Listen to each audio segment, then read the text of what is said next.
আসসালামু আলাইকুম রহমতুল্লাহ। অষ্টম শ্রেণীর সুপ্রিয় শিক্ষার্থীরা, আশা করি সবাই অনেক ভালো আছেন।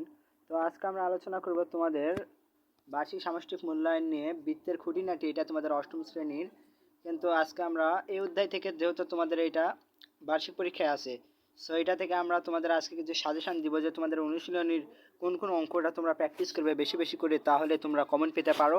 এবং এইগুলো তোমরা বেশিরভাগ করে এই অনুশীলনের যে অঙ্কটা তোমাদের আমি দেখাই দেবো না, যে এটা আমি তোমাদের দেখাই দেবো, এটা তোমরা বেশি বেশি প্র্যাকটিস করবে। তো অনুশীলনী এখানে মোটমাট তোমাদের কয়টা অঙ্ক আছে জাস্ট তোমাদের আমি এখানে দেখাই দিব।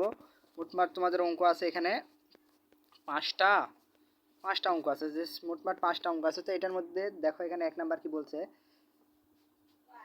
ও কেন্দ্র বিশিষ্ট বৃত্তের জ্যাপ পি কিউ সমান এক্স সি এম এবং ও আর এবং পি কিউ এখানে কিন্তু আছে। তো এটা তোমরা প্র্যাকটিস করতে পারো।